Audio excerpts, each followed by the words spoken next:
Hey folks, welcome back to the channel. My name is Alan from season 10 of Alone. Today's video, Alone, season 11, episode 6, recap. Stick around.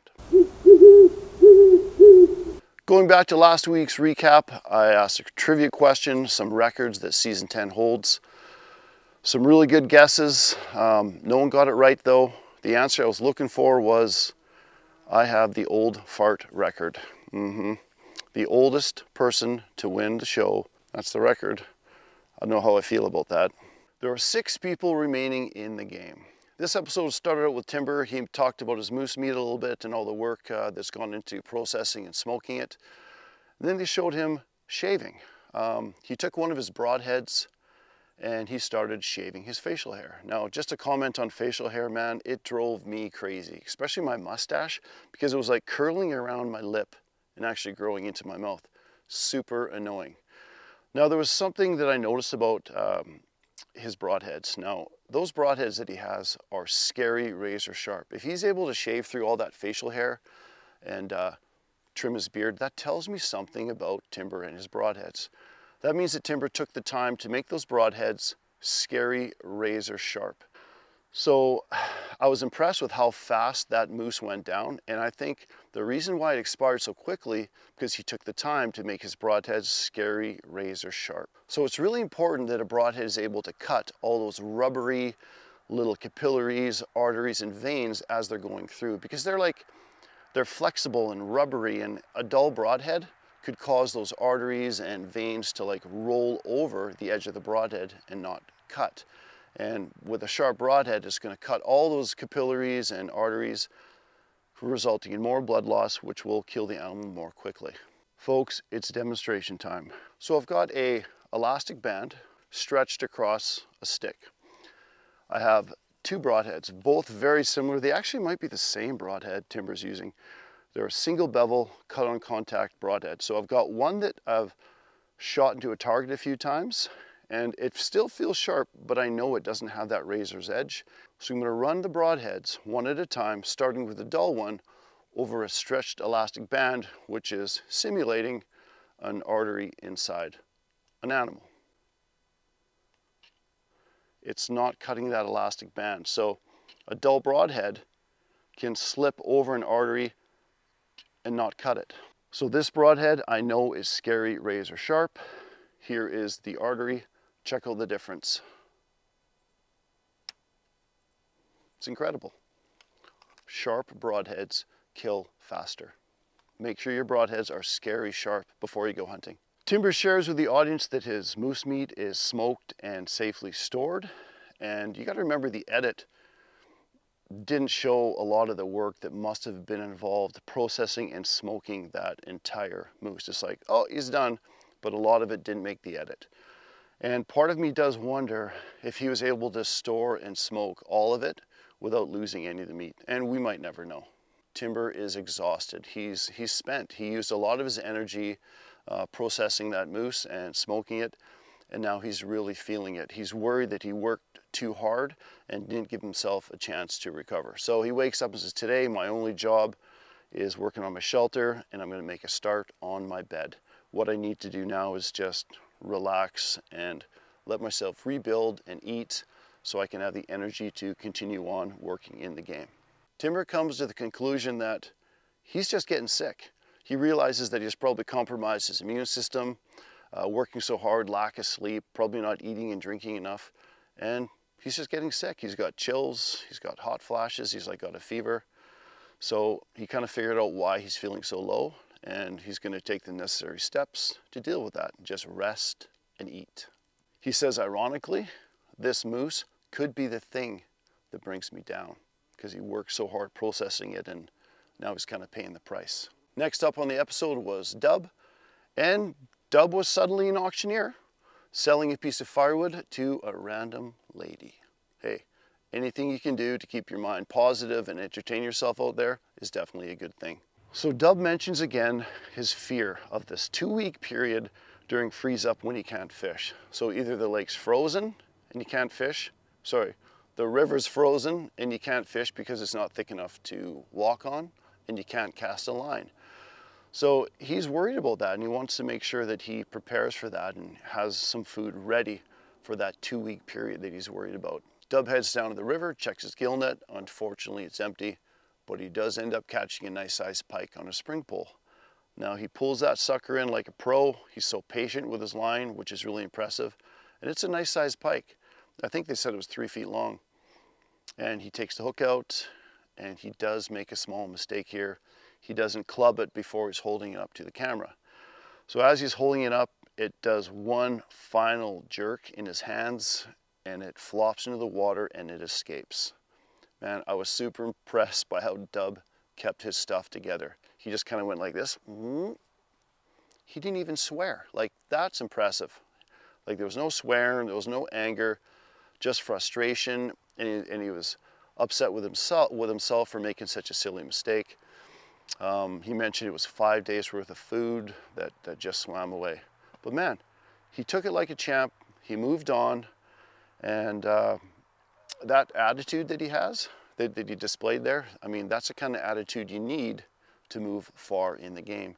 Because man, stuff like that goes wrong all the time, and if you're constantly negative and perseverate over that, it can affect your mental game. Dub's next scene is in a shelter, and he smashes the rim of his glasses. I mean, that can be a big deal out there, because if you're dependent on your glasses and they're broken, man, things like tying fishing knots or any sort of fine detailed work that you need to see well is totally compromised, and it could really impact your ability to go far in the game. So he knows he has to fix them. He kind of melts them and welds them together with a plastic to hold it. And then he finishes off the fix with paracord, and he makes up some pine resin to use as glue. And it appeared to be completely fixed and back to normal. Nice work, Dub. Next up on the episode is Jake. Jake is shown making a little clay pipe, which he fires in the coals of his campfire.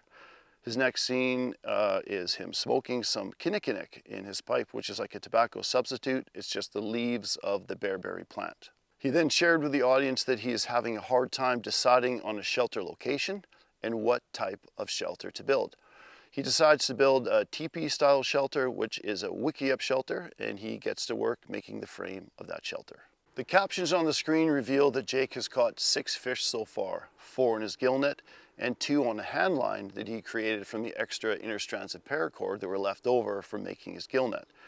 Now he also did something kind of cool here. He used the inner strands of his bootlaces, and he talked about it being a material that they used to make bulletproof vests, so I assume it's Kevlar. And he made a leader out of Kevlar because pike's teeth are so sharp that it will cut through regular monofilament and paracord line quite easily. So he's hoping this Kevlar will protect his line from being cut from the sharp teeth of a pike.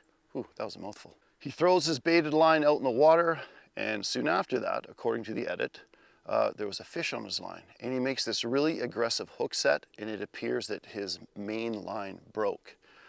Now he doesn't want to lose his leader, so he strips down, he rolls in there. It's surprisingly not that deep, and he's able to retrieve his Kevlar leader and his line.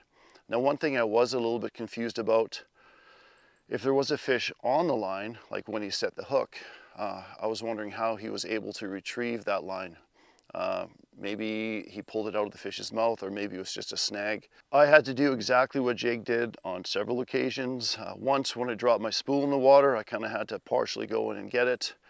And another time, it didn't make the edit, but I got stuck on a log and I had to dive in and dive down quite deeply actually and remove my hook from the log that I was snagged on. So it happens. And when you only have 25 hooks and a certain amount of line that you're allowed to bring out there, every bit of line and every hook counts. Jake revealed to the audience that he's in a lot of pain because he hasn't had a BM in 12 days. He was a little bit embarrassed to share that, but really it's a common issue out there. Dusty had that issue and had to actually tap out of the game because of it. And I think keeping hydrated out there is very difficult. Well, I don't think, I know it is, because you can't just go to the tap, pour yourself a glass of water. You gotta take your pot, go down to the lake or the river, retrieve the water, boil it, let it cool, and drink it. And it's also difficult because unless you find some sort of container out there, I never found one, you got nothing to store it in, so it's easy to get caught in the trap of being dehydrated. I was lucky out there. My body's never really been prone to constipation, and eating a lot of fish like I did eat a lot of fish, like well over 100 pounds, I think, by the end of it. And that's just a rough calculation. But fish kind of has a tendency to, keep things moving. And I might be entering the area of sharing too much information. Sorry. So the editors did a good job kind of keeping the audience guessing, like who was going to get in trouble during the med check, who was going to be removed from the game. They hinted in that last episode that somebody is going to be removed due to a medical issue. So they were flashing on all the different contestants, and they showed Timber nodding his head, but in the end, Jake shared his issue of constipation with the doctor. The doctor examined him and poked around in his guts and realized it was quite a serious issue. And the doctor told Jake that it was not safe for him to continue. You could see how hard it was for Jake to accept this, but in the end, he realized that it was the right call. Then he shared what happened to his brother. His brother had a similar issue, and he ended up going to the hospital and having a 7-foot section of his intestines removed. Yeah, it was a pretty heart-wrenching scene, and I felt bad for Jake. That guy had some serious skills, and it appeared like he still had quite a bit of weight on his body. So I think if he hadn't had that issue of constipation, I think Jake would have gone pretty far in the game. There are now 5 people left in the game. So it's 3 weeks in, and half the contestants are gone. Next up on the episode is William, and they show William slaying 3 fish, I think 2 on the hand line and 1 on his gill net. William is looking pretty good. Like, William still has quite a full face, and so that can tell us 2 things. Either he had quite a bit of extra weight to start, or he's still eating quite a bit of food. So William has his fish smoking in the smoker, and he's shown boiling up some pieces of birch. So what he's doing, he's eating the inner layer of bark called the cambium, which provides some carbs and is very high in vitamin C. Quick little side story about cambium and vitamin C. So a lot of early explorers actually had a big issue with the lack of vitamin C. And when you don't have enough vitamin C, there's a disease called scurvy. So our bodies, if we're healthy, we have about 30 days worth of stored vitamin C in our body until we start, we could start showing early signs of scurvy if we don't get vitamin C somehow. So there's an explorer named Jacques Cartier who was spending the winter with his crew in what's now Quebec City. And this was in the 1500s, I believe. And his crew were all getting very sick, and a lot of them were dying from scurvy. So they were surrounded by the cure. They had all these deciduous trees all around them, pine and spruce and Douglas fir, but they didn't know that all they had to do was make a tea out of the needles, mash them up, let them soak, or eat cambium from the trees. Not surprisingly, the indigenous people introduced to Jacques Cartier and his crew the cure, which was mashing together, they think it was a spruce tree, mashing up spruce needles and combine that with the cambium of spruce. And they called that the tree of life. And they were actually all cured quite quickly. So they show William harvesting a few bearberries. Now, bearberries were probably my least favorite berries out there. They're kind of pasty and they got this little seed in the middle. They're not great, but they're better than nothing. So he's eating them.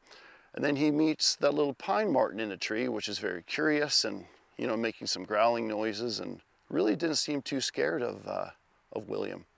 And he thinks that was a pine marten that's been robbing him of his food.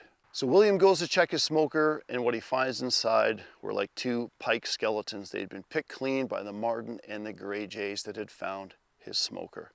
Now, just like Dub, William didn't appear to get too upset. He just took it as a loss and was able to gather himself, not get stuck, and move on. Again, he's showing that positive attitude, holding his anger in and just taking it as a loss, as, you know what, I can get through this. I just got to catch another fish. So good job, William, for not getting yourself too down and keeping that positive mindset. So things turned around quite quickly for William. He checked his gill net soon afterwards and found a large white fish in his gill net, which he processed, cut in half, put in a bag, and decided to change his food storage strategy. He put it in that bag he made, which is just a sealed off gator, and he hung it off a limb far over a bank, thinking that the marten wouldn't be able to get in there. So there was a bit of a spoiler at the end of the episode. They did show that marten climbing along the limb and getting at that gator that was holding William's fish. So whether or not the marten got in there, we'll have to see. So William is definitely struggling with critters stealing his food. He lost that grouse to something, he lost those 2 pike, and it looks like he might lose that whitefish that he has hanging in the tree to that marten that he named. I can't remember what he named it. So during my time on the show on season 10, I was super paranoid about losing anything to critters, and I never did end up losing anything to animals. I did that by supervising it at all times. I built my smoker right beside my fishing spot, so as I was fishing, I could just turn around and I could see that the smoker was smoking and there was nothing trying to get inside. And as soon as it was smoked, I took it off, I put it in one of my storage bags, and it went with me wherever I went, 95% of the time. I kept it in the shelter with me at night. In the morning I'd take it out, and I stayed fairly close most of the time except when I was moose hunting, so it wasn't that big of a deal to pack it around with me. Next up on the episode is Sarah. Sarah is shown baiting her long line. So her long line is just a piece of paracord weighted on one end in the water, and she's got 6 different shorter lines coming off that main line, and she has them baited with ptarmigan bones. I mean, ptarmigan bones, I guess there would be a smell to them and they might eventually work, but she definitely needs to find some better bait to put on her hooks. She then has a little interaction with a gray jay. She has some choice words for it. Unfortunately, I can't repeat what she said to that Canadian jay. As she's heading down to the water to check her line, I assume, she comes across 2 grouse, gets 2 shots, but unfortunately isn't able to connect with either of her shots. So during the last week's recap, I talked about flu arrows. After my wife watched the recap, she goes, "Al, why didn't you bring an example of flu arrows and a normal arrow to show everybody?" I said, good idea. So here we go. So this is an example of a flu arrow. You can see the fletching is much higher, there's much more of it, and it's really going to catch that air and slow it down. So the whole idea is during the first 20 yards or so, the arrow will travel at almost normal speeds, but after 20 yards, it really starts slowing down, so you're able to find your arrow if you miss. And this is an example of just a regularly fletched arrow. There's only 3 of them, they're much lower. Here they are side by side. Isn't that amazing? She checks her long line, but unfortunately there are no fish on any of her baits. Sarah's next scene is sitting in her shelter, and she's having a low moment. She's speaking to the audience about how she's questioning her abilities and starting to wonder if she has what it takes to stay out in the game. The edit made it seem like she might be tapping out, but then she kind of revitalized herself and said, "I still have gas in the tank. I'm not going to tap out. I'm going to keep pushing." Sarah seems to be losing quite a bit of her hair. I mean, when she was brushing her hair and she had that big ball in her hand, like that didn't seem normal to me. I don't know, but hair loss can be a sign of malnutrition. And she also shares how frustrated she is about not being able to connect with anything with her bow and arrow. Don't feel too bad, Sarah. Everybody misses grouse out there. So in her next scene, she talks about how something went wrong with her camera. And then she pulls out 2 nice spruce grouse that she had harvested with her bow. Well done, Sarah, that's awesome. And then she talks about how she has 2 weeks worth of food with these 2 grouse. Now, we talked about this last recap, that a grouse gives roughly 700 calories. So she has 1,400 calories there. 2 weeks, I mean, you could stretch it 2 weeks, but you're definitely not getting enough food. So realistically, it's probably like 2 or 3 days worth of food. But there is more good news for Sarah. She now has bait for that set line she has in the water with those 6 hooks. So I'm anxious to see next episode if she connects with some big pike on her long line. Up next on the episode is Isaiah. Now Isaiah is shown getting super excited because today is the day he's putting on a clean pair of socks. Now for us viewers at home, it's like a big deal. It's putting on a clean pair of socks. Out there, when you don't have all the comforts of home that we're used to, man, putting on a fresh pair of socks is an exciting thing. It really is. They're clean, they're dry, and they don't smell bad, and they feel so good on your feet. I remember when I put on my clean socks too. It's a good feeling. Think of all the things that we take for granted in our regular lives. Having a refrigerator, having a freezer, having running water, hot water. All these things that we take for granted, we don't really miss until we don't have them. And when you're out there living off the land in the bush with a limited number of things, you think about these things that we have in our normal lives a lot. So they talked about him not having protein for about 8 days, but he made a comment that he's eating about 500 calories a day. So unless they're not showing him harvesting some food, I'm wondering what he's eating to get that 500 calories a day, because they're not showing it. And again, it's probably the edit.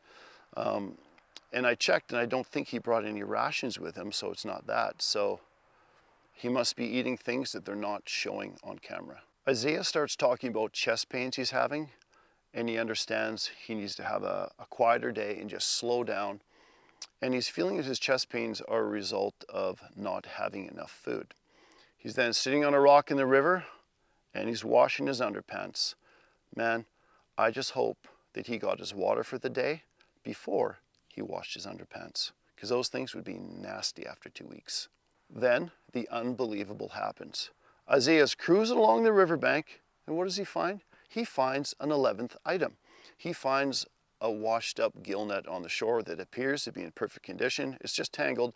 It's got floats. It's got everything you need. Like, I can't think of something else better to find as a lone contestant trying to survive beside a river. Is a gill net, and especially because he's not having a lot of success catching fish on his set lines. Like, that's just unbelievable. What an unbelievable stroke of luck. Like, it could be a complete game changer for him. So the gill net is too big according to the regulations, so he did have to cut it down to the regular size, which is like, I think it's 12 feet long and 10 meshes deep, I think. So Isaiah's next scene was super hilarious. He wakes up in his shelter, his hair's sticking straight up, and he's got this big smile on his face, and he's legitimately super excited about the day. He's excited because it's day 23, and he's pumped about spending the day untangling and setting his gill net. So he untangles his gill net successfully, cuts it down to size, cuts a pole, and gets his gill net in the water. Now the editors go back to the chest pain. The editors are making us think that he's going to tap because of his chest pains next episode. Now, the only thing I'm worried about there is usually the editors, what they want you to think isn't usually what happens, so we'll have to see what transpires next episode. As always, folks, thank you for sticking around to the end of the video. I hope you enjoyed it, picking up a few tidbits here and there along the way. If you have any questions, you can leave them in the comments, and we'll see you next Friday for episode 7 recap. Take care.